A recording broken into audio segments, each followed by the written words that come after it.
Okay, Rookie of the Year. Oh boy. Rookie come on. of the Don't year. even say, oh boy, it's Victor. It's Victor. It's Wemby. Oh, all right. I agree. Well, It's right. very easy. It It was is. Chet. I mean- It was Chet at the halfway. It was between point Chet that and out. Wemby, and Chet No, it was had a, Chet. it- At the halfway mark, it was Chet. No, it it Chet was for not me. Chet. It not was. Chet. Yes, it was. It was Chet. not by a long margin though. It was like, Dude, I sat here during the halfway awards and said, Chet's doing historic stuff. It's got to be Chet. It's Chet. And in 20 No, that was games, that was the Wemby's first quarter. That was first Either- quarter of the season. I don't think so. I think it was half. I We didn't do think- it halfway. At the halfway mark, it was split. We did mid-season awards. Yes. I was gonna say, I think Oh, for we the did? midseason awards, I think I gave the edge to Chet, but I thought in my opinion, I thought it was really close. I just gave Chet the edge because he's the second best player on a top seed team.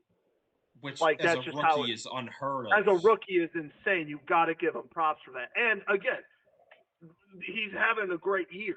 Like, not discouraging Chet at all, but what So- Wemby has done in these last 15 to 20 games has been historic. Like, Yeah. names where he's up there with Hakeem Olajuwon. Like, that's it. Like, there's nobody else. That's what I was waiting for. Was like someone to just say like it's changed in the last 20 games. It really has. I'll admit that. Yeah, no, because I had Chet above him at the midseason, but not by a long margin. But Wemby has taken over control by a long margin now. Yeah, It's just Chet an all the way at the halfway mark. Yeah. It's an unlucky year to be a rookie if you're Chet. Because you just have to, in head-to-head, you just have to go against a dude who's put up, I'm pretty sure he's put up 5 or 6 stat lines this year that have never been done before in history. That's incredible. You know whose What- fault it is? Who? It's LeBron James' fault. He stepped on his foot Facts. in that summer run that hurt Chet before his rookie year. When he got hurt, he was guarding LeBron on breakaway. That's right.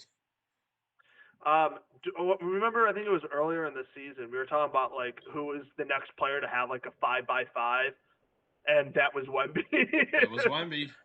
And it was Wemby. Nearly did it in 2 straight games. Yeah, his numbers are insane. Yeah, and then number 3, I gave it to Brandon Miller because he's been a beast. Yeah. I put Jaime because I like Jaime. I actually gave it to CPZ. He got buckets yesterday. Easy peasy. God. Craig Porter. Say his name. But no, Brandon Miller.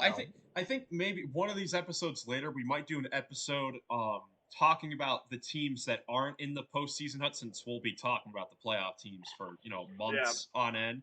And Brandon Miller since January 19th is averaging 21 points and 5 rebounds per game. He's been great on both ends of the floor for a bad Hornets team, but he's been looking really, really good. He looks like a future All-NBA player. Yeah, future's looking good with him and LaMelo. Same with the top rookie in terms of points per game per 36. He's talking about Cam Whitmore. He's talking about Cam Whitmore. He's talking about Cam. We know it. The Anthony Edwards clone. I have to hear about this per 36 stat every single day when there's a Rockets game. And you know who brought it up to me? Probably me. You? It was probably me. Because it's true. You brought this upon yourself. He's averaging 12 points in 18 minutes per game, which that's insane in itself. That's nuts.